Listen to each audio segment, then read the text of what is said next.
Halo teman-teman, apa kabar? Ketemu lagi kita di BDB Channel.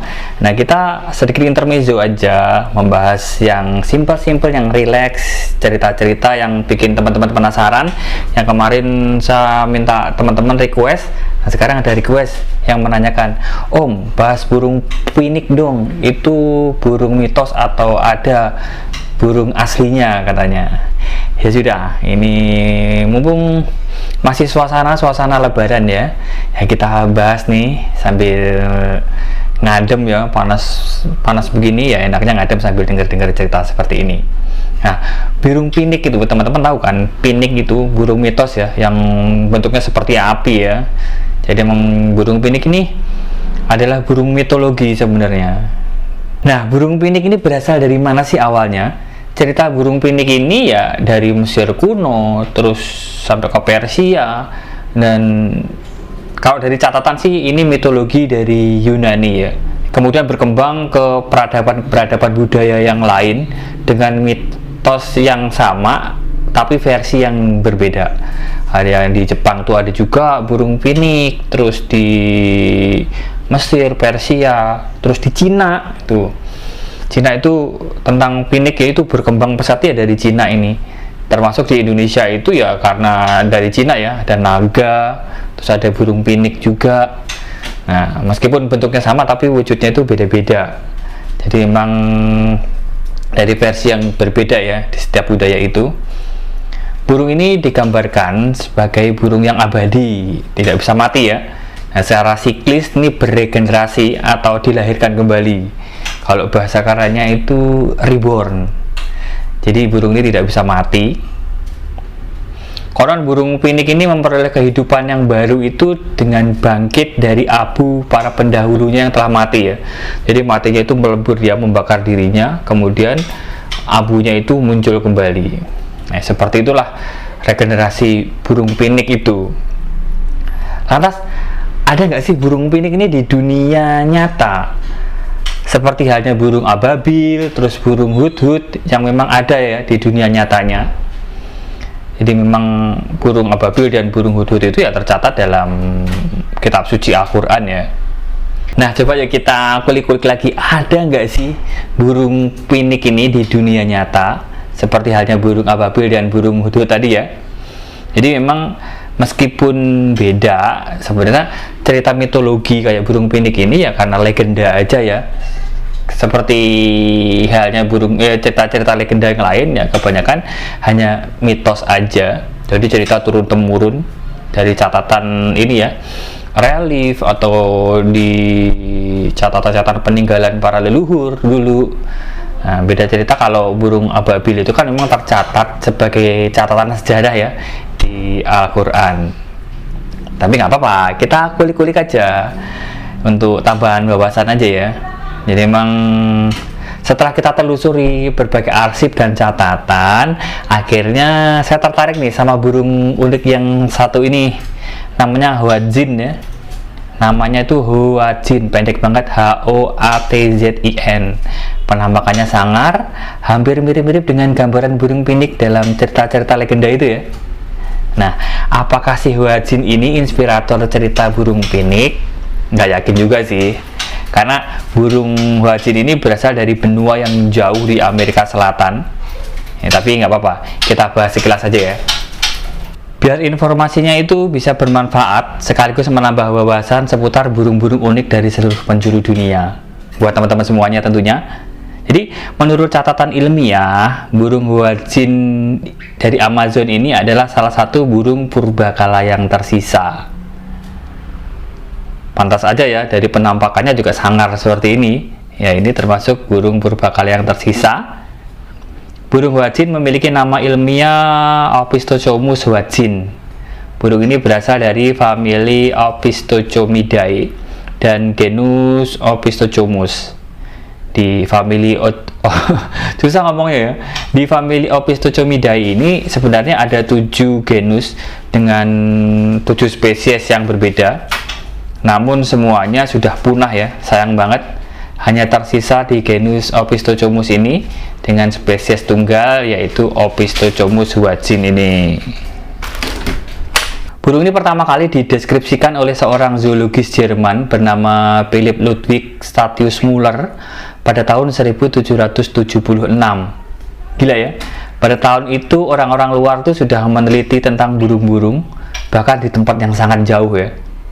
Persebaran habitat burung ini endemik di hutan Amazon yang terdapat di wilayah Brazil, Suriname, Guyana, Venezuela, Kolombia, Ekuador, Peru, dan Bolivia.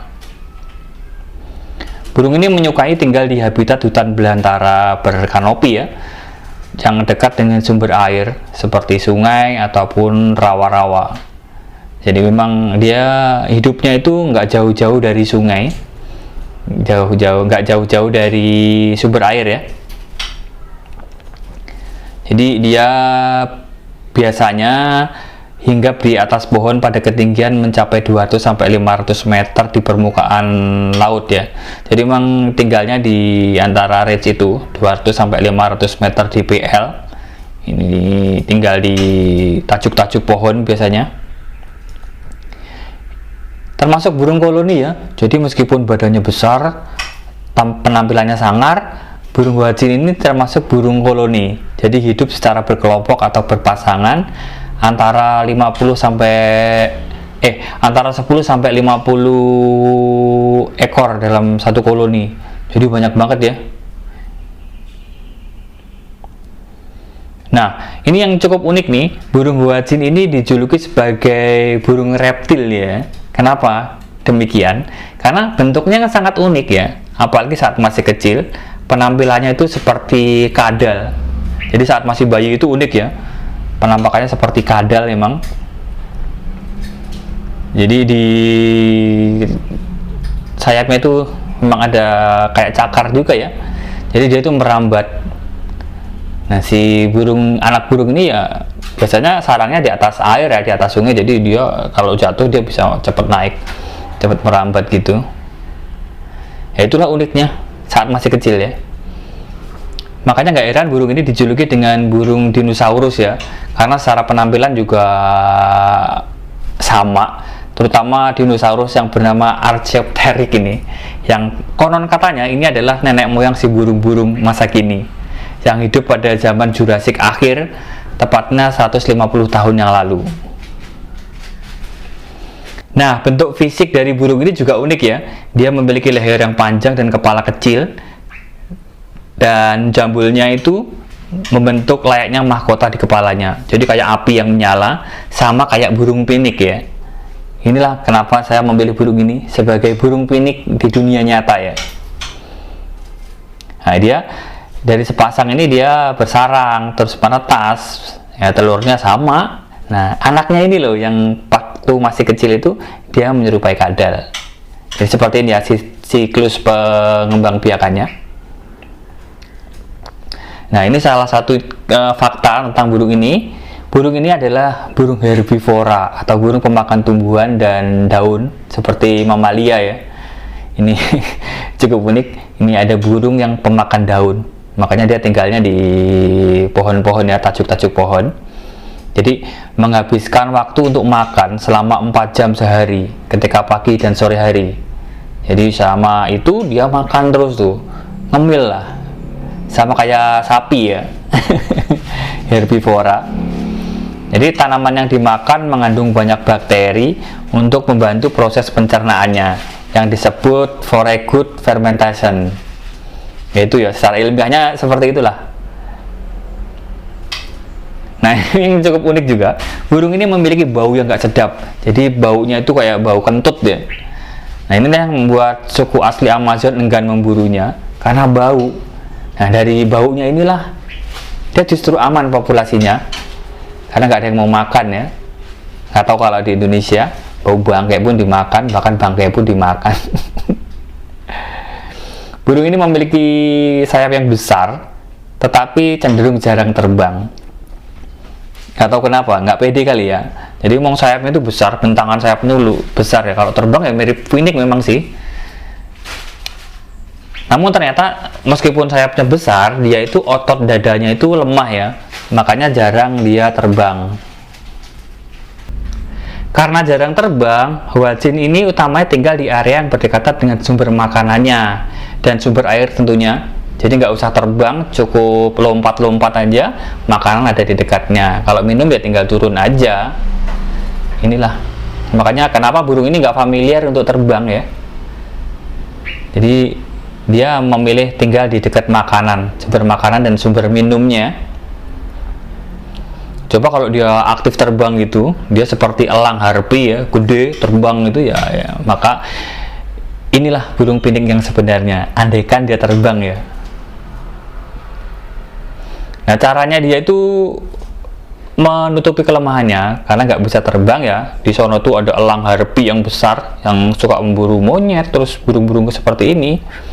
Jadi untuk menghindari pemangsanya, seperti elang, ular, burung ini menggunakan sayapnya untuk memanjat ranting pohon. Jadi ya memanjat justru.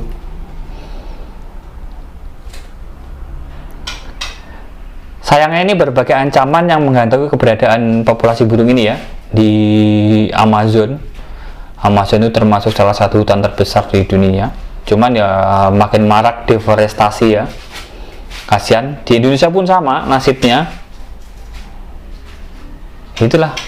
Ini karena perusakan habitatnya ya makanya burung ini cenderung punah ya. Meskipun burungnya jarang diburu oleh masyarakat asli Amazon, tetapi telurnya ini justru yang diburu sebagai sumber makanan.